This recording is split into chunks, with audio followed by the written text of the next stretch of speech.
उसके अलावा पूरे भारतवर्ष में ही नहीं, इंटरनेशनल लेवल पर आप अपनी बात रख चुकी हैं। बहन इंदु चौधरी जी का स्वागत है।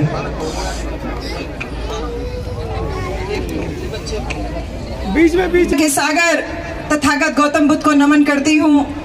बोधिसत्व बाबा साहब डॉक्टर भीमराव अंबेडकर को शत नमन करती हूँ।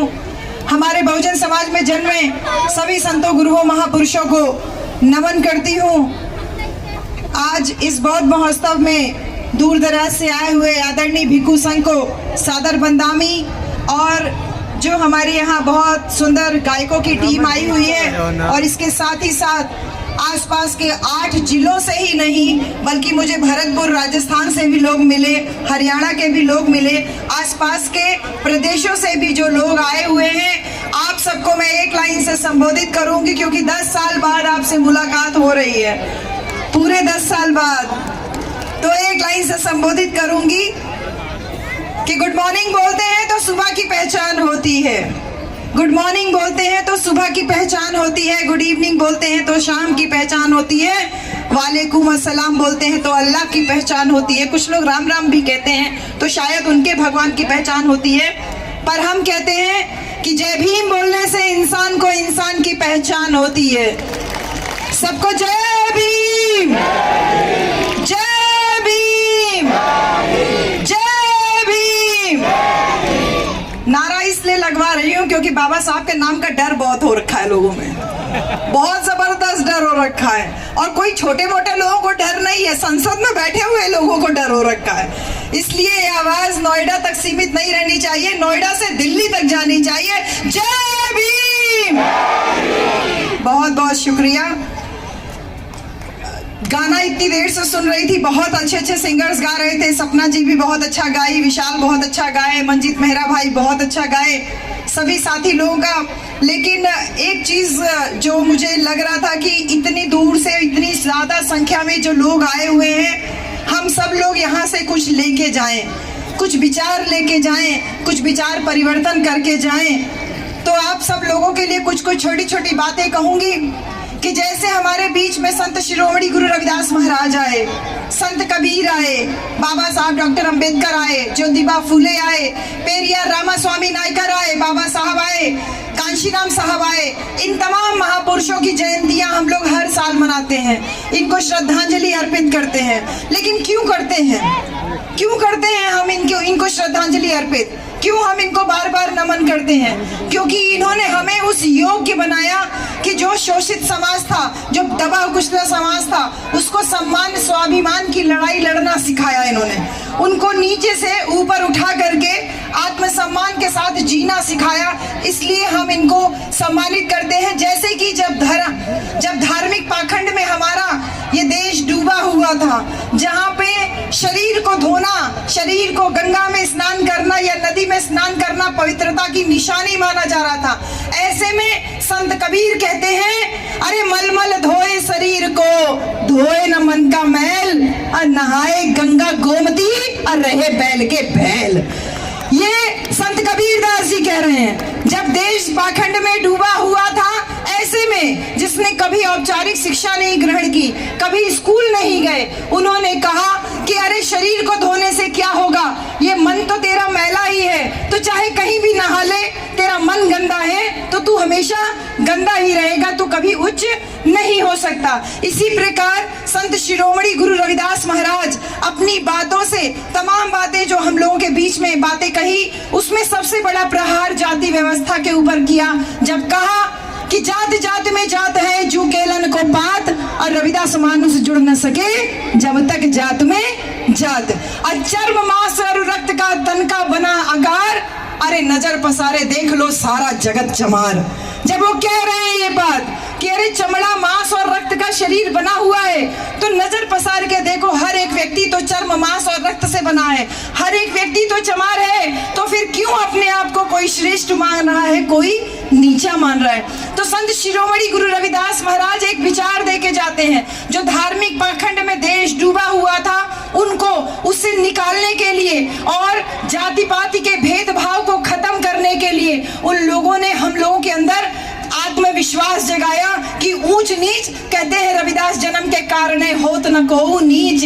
अरे रविदास, ये जाति पाति का रोक करता है मनुष्य को नीच। ये रविदास जन्म के कारण कोई उच्च नीच नहीं होता, ये तो नीच करती है ओछे कर्म की कीच। जो तुम्हारे गंदे कर्म है, बुरे कर्म है, इससे तुम नीचे बनते हो। तो हमें आत्मविश्वास जगाया, जो सम्मान के हकदार हम थे उस हक को दिलाने का काम हमारे महापुरुषों ने किया, संत लोगों ने किया। जब सामाजिक सम्मान की बात आई तो पेरियार रामास्वामी नायकर, महात्मा ज्योतिबा फूले ने आंदोलन किया। उन्होंने कहा कि हम तुम्हारी बनाई हुई जाति व्यवस्था को नहीं मानते, हम ठोकर मारते हैं। हमने सत्य शोधक समाज बनाया, हमने आत्मसम्मान का मूवमेंट चलाया। पेरियार रामास्वामी नायकर ने आपको हमको सम्मान दिलाने के लिए इस व्यवस्था के खिलाफ मोर्चा लिया। उसके बाद आते हैं बाबा साहब डॉक्टर भीमराव अंबेडकर। बाबा साहब ने भारत का संविधान लिख करके जो महापुरुषों के द्वारा बताया हुआ रास्ता था, उस रास्ते पे चलने के लिए एक बहुत दमदार दस्तावेज हमारे सामने खड़ा कर दिया। क्योंकि ये देखिए कि इस दुनिया में, इस दुनिया क्या ये कह लीजिए, इस भारत देश में राजा राम और सीता राम की लड़ाई चल रही है। और राजा राम सीता राम की लड़ाई कैसे चल रही है, जो हम लोग गांव में एक कहानी के माध्यम से बताते हैं। एक गांव में एक ऊंची बिरादरी का व्यक्ति आकर के रहने लगा। उसने गांव की एक महिला से शादी कर ली, कथा वथा कह करके उसका परिवार चलने लगा, परिवार पालने लगा। फिर उसके बच्चे हो गए, 2 बच्चे हो गए, तो उसका परिवार चलना मुश्किल हो गया। उसने कथा कहने की फ्रीक्वेंसी थी वो जल्दी कर दी कि ज्यादा से ज्यादा कथा कहूं जिससे कि ज्यादा पैसा मिले, मेरा परिवार चलता रहे। फिर उसके बाद जब बच्चे सयाने होने लगे तो उसका खर्चा चलना और मुश्किल हो गया। तो उसने तय किया कि मैं अपने बच्चों को प्रधानी का चुनाव लड़वा देता हूं। तो उसने अपने दोनों बच्चों को प्रधानी का चुनाव लड़वा दिया और रोजाना गांव वालों के बीच में जाके कहता, अरे ये राजा राम बहुत नालायक है, राजा राम कोई काम नहीं करता, मुझे एक गिलास पानी तक नहीं देता। देखो प्रधानी के चुनाव में सीताराम बढ़िया आदमी हो सकता है। बच्चे उसी के हैं दोनों, लेकिन अपने एक बच्चे के खिलाफ समाज में बोल रहा है। सब कहते हैं हाँ बेटा हो तो सीताराम जैसा, राजा राम जैसा बच्चा नहीं चाहिए। तो इस राजा राम और सीताराम की लड़ाई में सीताराम चुनाव जीत जाता है। अगर मैं आपसे पूछूं तो घी किसके घर की खिचड़ी में गिरा, शासन सत्ता किसके घर की खिचड़ी में आई, किसके घर के हिस्से में आई? उसी आदमी के घर के हिस्से में ना आई। 5 साल तक खाने पीने का इंतजाम बहुत अच्छा हो गया। 5 साल के बाद जब दोबारा प्रधानी का चुनाव आया, उसने फिर दोनों बच्चों को चुनाव में उतार दिया और अब से क्या कहने लगा, देखो सीताराम ने प्रधान रहते हुए ना तो हैंडपंप लगवाया, ना तो किसी को मकान दिलवाया, ना तो कोई सड़क बनवाई, तो कोई काम नहीं किया। सीताराम बहुत बेकार है, अब की बार राजा राम को चुनाव लड़ना चाहिए। जनता भोली भाली थी, जनता ने सोचा सही कह रहा है, तो इस बार राजा राम को चुनाव लड़वा दिया गया, राजा राम को जितवा दिया गया। तो फिर से पूछती हूँ, घी किसके घर की खिचड़ी में गिरा? उसी आदमी के घर की खिचड़ी में गिरा ना, यानी शासन सत्ता तो मेरे ही घर में रह गई। इस राजा राम और सीताराम की लड़ाई में बारी बारी से मलाई वही खा रहा था। और जब कुछ गांव के लोग आते, उससे कहते भैया हमारा मकान बनवा दो, हमारे यहाँ हैंडपंप लगवा दो, तो उसने 2 मोटे मोटे हट्टे कट्टे आदमी तैयार करके रखे थे कि अच्छा तुझे मकान चाहिए। वो लठैतों से उन लोगों को मरवाने पिटवाने का काम करने लगा। यही हमारे भारत देश के साथ में पिछले 75 साल से हो रहा है। हर बार चुनाव से पहले राजा राम आके कहते हैं कि सीताराम गड़बड़ है, सीताराम आकर के कहते हैं राजा राम गड़बड़ है। जनता भोली भाली थी, बारी बारी से राजा राम सीताराम की लड़ाई में पड़ रही थी। लेकिन इस राजा राम और सीताराम की लड़ाई में एक दिन आके कांशी राम खड़ा हो जाता है और कांशी राम कहता है कि बाबा के बच्चों के बगैर इस देश का शासन में चलने नहीं दूंगा। वही बाबा साहब जिन्होंने भारत का संविधान लिख करके आपको हमको एक सम्मानजनक जिंदगी दिया, उस सम्मानजनक जिंदगी को आगे बढ़ाने के लिए मान्यवर कांशी राम साहब आते हैं। वो जनता से सवाल करते हैं कि तुम्हें आगे बढ़ना है? बोलती है जनता हाँ। बोले कैसे आगे बढ़ोगे? बोले बाबा साहब ने रास्ता दिया है। तो बोले रास्ते पे चलते हो? तो बोले कि अरे बाबा साहब तो हमको एक एक्सप्रेसवे बना के दिए, उबड़ खाबड़ रोड नहीं बना के दिए, एक एक्सप्रेसवे बना के दिए भारत के संविधान के रूप में। जनता बोली अरे हम लोग गरीब हैं, एक्सप्रेसवे पे कैसे चलेंगे, हम लोग तो खेत में में पगडंडी में रहने वाले हैं। कांशीराम साहब आके कहते हैं, अरे तुम गरीब नहीं हो, तुम्हारे पास वोट की ताकत है, ताकत का एहसास कराते हैं। और जब उत्तर प्रदेश में 4-4 बार मुख्यमंत्री बनाते हैं तो इस बात का एहसास कराते हैं कि तुम अपनी शक्ति से, अपनी संख्या के बल से, अपने वोट की ताकत से शासक बन सकते हो। साहब कांशीराम ने जो सम्मान का मूवमेंट चलाया, ये सम्मान की लड़ाई लगातार बहन कुमारी मायावती जी के नेतृत्व में चल रही है। लेकिन इस बात को ध्यान रहे कि जब जब समाज महापुरुषों के नाम पे या महापुरुषों के बताए हुए रास्ते पे चलता है, तब तब समाज आगे बढ़ता है। अगर हम बात करें तो ये इतिहास रहा है, मानव का इतिहास, मानव सभ्यता का इतिहास रहा है कि हजारों संस्थाएं, हजारों जो विचार हैं वो समाज को रेगुलेट करने के लिए, समाज को नियंत्रित करने के लिए बनाई जाती है। जैसे कि वो विचार बारी बारी से आते हैं, कोई आए, कोई नया कथावाचक आया, उसने नया विचार दिया, लेकिन समय के साथ वो सारे विचार विलुप्त हो जाते हैं। जो नहीं विलुप्त होता है वो यही है, वो है धर्म और पूंजी। धर्म और पूंजी दोनों एक साथ चल रही है। किस तरीके से एक साथ चल रही है? जितने भी आडंबर, पाखंडवादी, दकियानूसी परंपराएं हैं, ये सब पूंजी को बटोरने के लिए चल रहे हैं। मैंने तमाम कथावाचकों को देखा है, वो कहते हैं सब मोह माया है। बहन जी कहते हैं सब मोह माया है और खुद बड़ी बड़ी गाड़ियों में घूमते हैं। कहते हैं रुपया पैसा मोह माया है और खुद घर में पैसों का अंबार लगाए हुए। बच्चों से कहते हैं मोह माया है और घरों में देखिए तो एक से एक लग्जरी चीज उनको मिलती है। तो ये धर्म जो है ना, इसके ऊपर सीधा प्रहार करते हैं तो लोगों की भावनाएं आहत होने लगती है, क्योंकि धर्म विश्वास की चीज है। विश्वास से आस्था बनती है, आस्था से भावना बनती है और उसी भावना से मनोवृत्ति बनती है। जो बुद्ध की पहली कथा, जो आपके यहाँ पे बगल में पहला बोर्ड के बाद, बाबा साहब के बोर्ड के बाद जो दूसरा बोर्ड लगा है, मन ही प्रधान है। ये बौद्ध धर्म में जो धम्मपद की पहली गाथा है वो यही कहती है, मनो पुंबंगमा धम्मा मनो सेठा मनोमया मन साचे पदुठेना भासती वा करोति वा ततो नम सुख मनवेति छाया वा अन पायनी। यानी कि मन ही सारी बातों का अगुआ है, मन ही सारी बातों का प्रधान है। सारी बातें मन से ही शुरू होती हैं और मन से ही खत्म होती हैं। अगर हम सच्चे मन से, खुशी मन से कोई कार्य करते हैं तो सुख हमेशा हमारे पीछे लगा रहता है, जैसे हमारी छाया हमारे पीछे लगी होती है। तो इसी मन से, इस मनोबल को ऊंचा करने के लिए ये जो आज सांस्कृतिक महोत्सव इस नोएडा की धरती पे इतने विशाल रूप में जो आयोजन हुआ है, ये आपको और हमको पावर दे रहा है, ये आपको हमको ताकत दे रहा है और यहाँ से हमको ताकत लेकर के जानी है। क्योंकि बुद्ध ये कहते हैं, भगवान बुद्ध ये कहते हैं कि किसी बात को इसलिए मत मानना कि कोई महापुरुष कह के गया है, किसी बात को इसलिए भी मत मानना कि कोई पढ़ा लिखा व्यक्ति कह रहा है,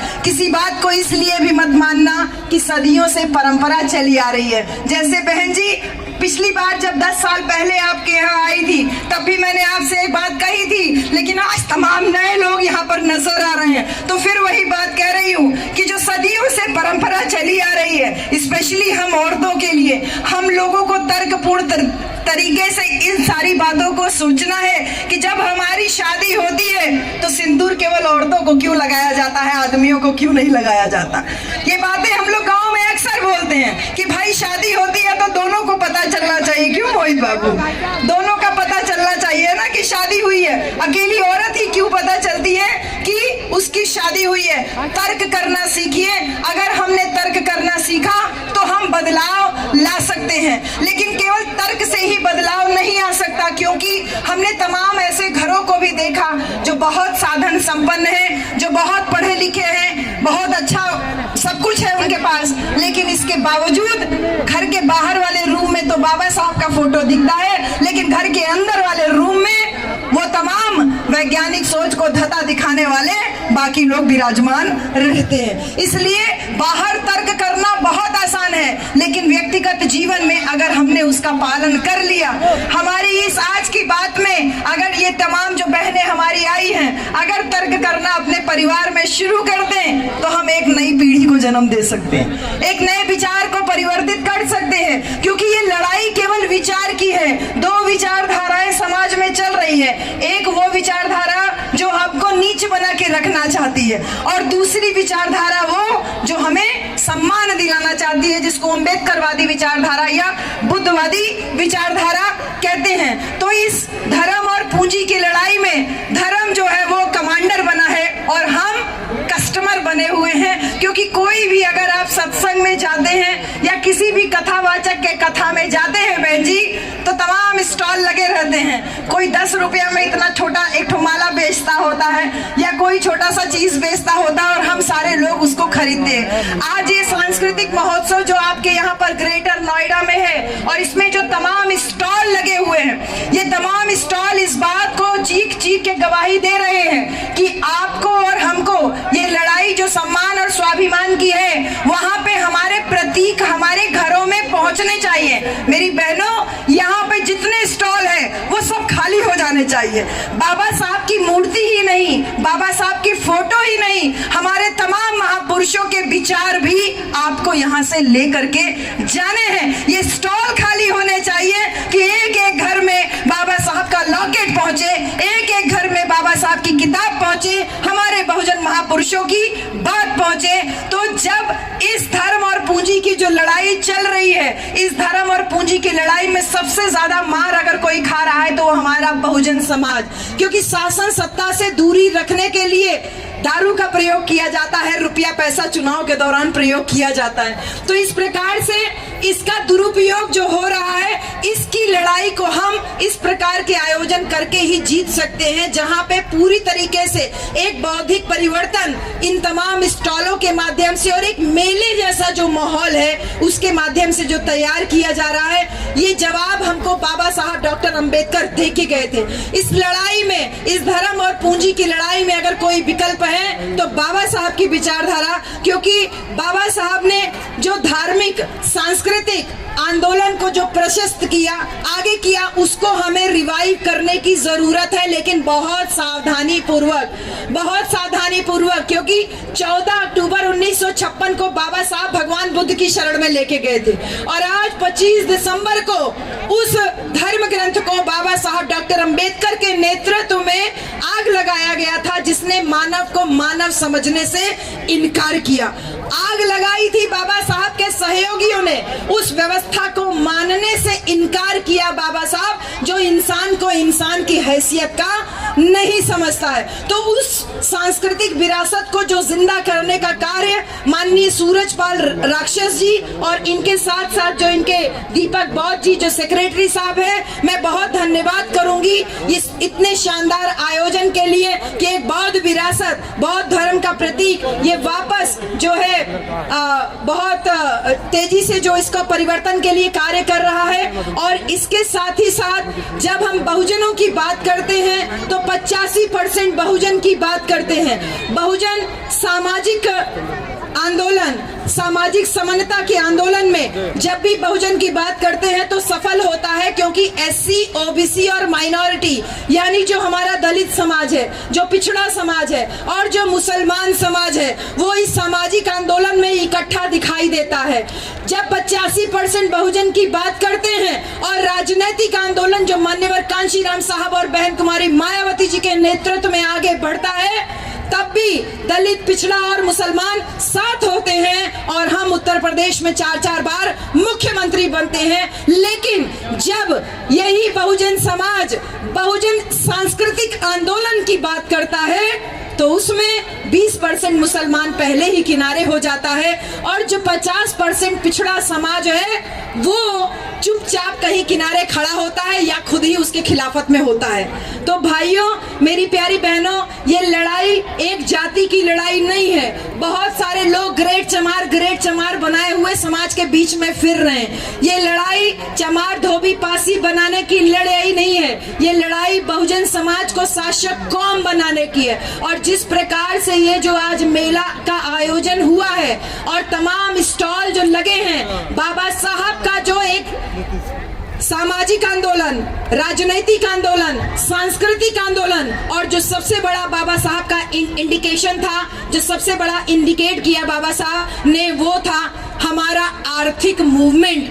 हमने स्टॉल लगाया, हमने प्रचार किया, घूम घूम के प्रचार किया, सामाजिक आंदोलनों का प्रचार किया, राजनीतिक आंदोलनों का प्रचार किया, विचारों का प्रचार किया। लेकिन जब बाबा साहब के आर्थिक विचारों के प्रचार प्रसार की बात आती है तो हम पीछे हो जाते हैं। क्यों नहीं हम डीजे लगा करके बोलते कि बाबा साहब की वजह से आरबीआई की स्थापना हुई।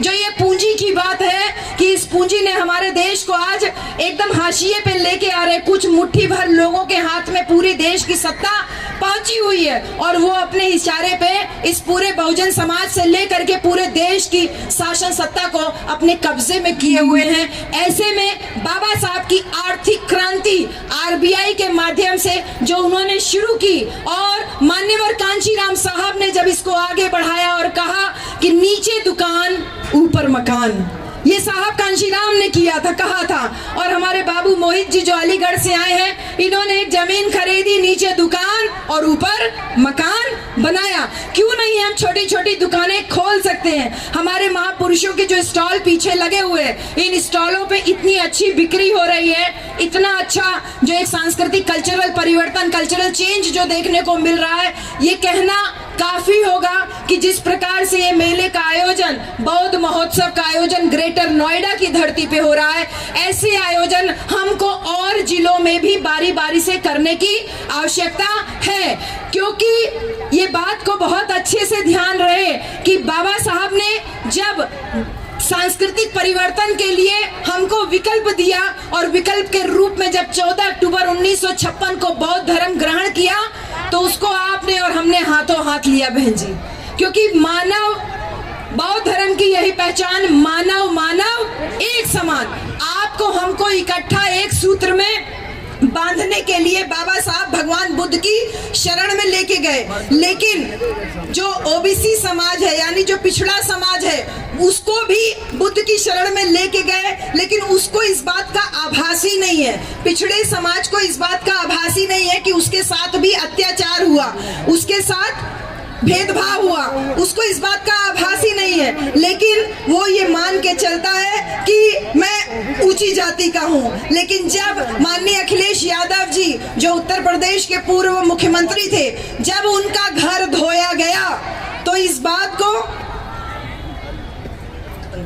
जब उनका घर धोया गया तो इस बात को लोगों को समझ में आया कि तुमने जिले के नाम चेंज किए, संभल जिले का नाम चेंज किया, रविदास नगर जिले का नाम चेंज किया, तमाम बहुजन महापुरुषों पंचशील नगर हापुड़ का नाम चेंज किया, तमाम जो जिलों के नाम तुमने चेंज किए। जब तुम्हारा घर धोया गया तो तुमको पता चला कि तुम भी नीच समझे जा रहे हो, शूद्र समझे जा रहे हो, छोटा समझे जा रहे हो। इसलिए मेरा आह्वान है कि वो तमाम ओबीसी के लोग जो आज हम लोगों के मंच पे वक्ता बने हुए हैं, नेता बने हुए हैं, लेकिन जब चुनाव आता है तो अपनी जाति के नेताओं के साथ हेलीकॉप्टर में बैठ के घूमते हुए नजर आते हैं। थोड़ा सावधान रहने की जरूरत है और बाबा साहब डॉक्टर अंबेडकर को संपूर्ण रूप में जानने की जरूरत है। संपूर्णता बोले तो हमें चाहिए फुल इज्जत, मुझे चाहिए फुल इज्जत। बाबा साहब डॉक्टर अंबेडकर हमको फुल इज्जत दिलाए, चाहे धर्म के माध्यम से हो, चाहे वोट के माध्यम से हो। और आज जब राजनीतिक अधिकार लेने की बात आती है तो बाबा साहब का नाम आता है, सांस्कृतिक अधिकार की बात आती है तो भी बाबा साहब का नाम आता है, और जब बहुजन समाज को शासन सत्ता पर पहुंचाने की बात आती है तो भी बाबा साहब और मान्यवर कांशीराम साहब का नाम आता है। लेकिन इस बात को ध्यान रहे कि ऐतिहासिक रूप से कुछ लोगों की गलती की वजह से ये बहुजन समाज जो बाबा साहब के नाम को एक लेकर के मजबूती के साथ आगे बढ़ रहा है, उसका ये रिजल्ट है। बहन कुमारी मायावती जो 4 बार उत्तर प्रदेश में मुख्यमंत्री बनी, आज उसका ये परिणाम है। ये जो बहुजन समाज आज एक बड़ी सी संख्या में यहाँ दिखाई दे रहा है, अपने महापुरुषों के नाम पे बौद्ध महोत्सव में जो आज इकट्ठा हुआ है, उसका ये परिणाम है कि सड़क से लेकर के संसद तक केवल अंबेडकर अंबेडकर अंबेडकर अंबेडकर अंबेडकर अंबेडकर अंबेडकर अंबेडकर नजर आ रहे हैं। कोई नीला ड्रेस पहन करके बाबा साहब को हथियाने की कोशिश कर रहा है, कोई बाबा साहब की फोटो लेके बाबा साहब को हथियाने की कोशिश कर रहा है, कोई संसद में संविधान की किताब लेकर के बाबा साहब को हथियाने की कोशिश कर रहा है। लेकिन मैं धन्यवाद देती हूँ माननीय कांशी राम साहब को, बहन कुमारी मायावती जी को, कि जिनके इस मूवमेंट की वजह से, जिन्होंने बहुजन समाज को इस योग्य बनाया कि आज बाबा साहब का नाम तुम मजबूरी में ले रहे हो, मजबूरी में ही सही लेकिन ले तो रहे हो, उनके सामने सर तो झुका रहे हो। नहीं तो ये जान लीजिए कि जीते जी भी बाबा साहब डॉक्टर अंबेडकर इनको डराए। बहन जी, जीते जी भी बाबा साहब डराए और आज मरने के बाद भी बाबा साहब डॉक्टर अंबेडकर इनको डरा रहे हैं। अगर ये डर नहीं होता तो कभी नहीं सुना किसी देवता की मूर्ति टूटी हो, लेकिन अक्सर ये सुना कि बाबा साहब डॉक्टर अंबेडकर की मूर्ति टूटी जा रही, तोड़ी जा रही है, कभी उंगली तोड़ी जाती है, कभी चश्मा तोड़ा जाता है। तो आज मैं अंत में बस यही कहूंगी कि इस ग्रेटर नोएडा की भूमि पे वो बाबा साहब की उंगली का इशारा करती हुई जो फोटो है, जो मूर्ति है, उस इशारे को समझिए। अरे ग्रेटर नोएडा से दिल्ली दूर नहीं है, वो उंगली का इशारा संसद के ऊपर कब्जा करने की तरफ जाता है। और यही दिल्ली, जो कि ये नोएडा, ग्रेटर नोएडा, जब दिल्ली से एंटर करिए तो बाप भगवान बुद्ध की बड़ी सी मूर्ति लगी हुई है और लिखा है उसमें वेलकम टू गौतम बुद्ध नगर।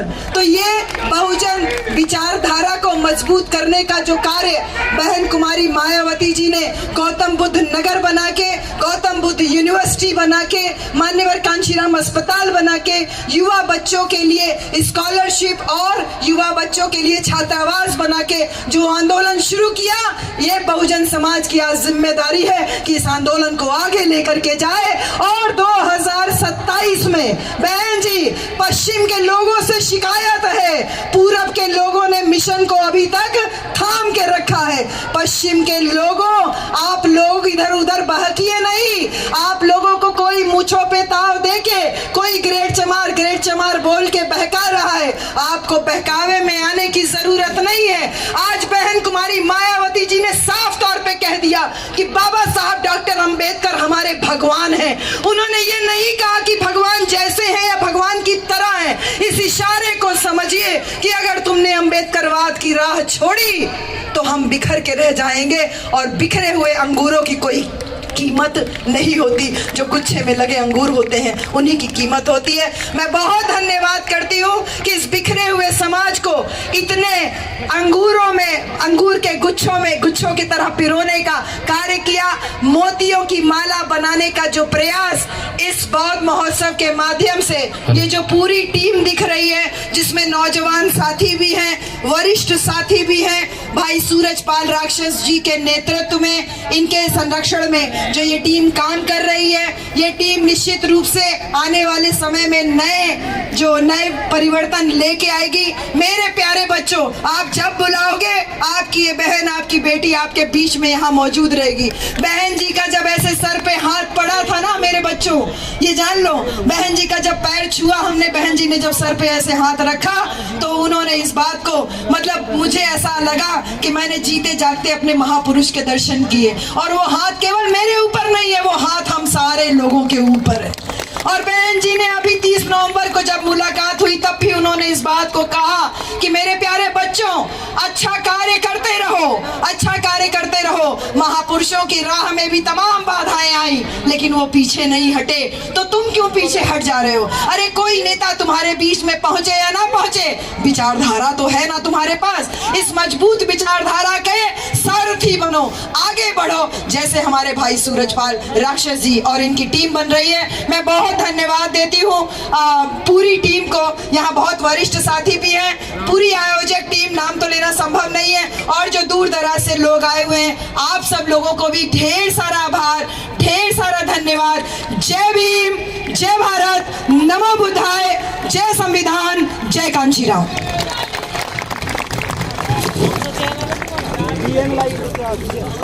अरे पीछे आ रही है मैम, पीछे आ रही है मैम।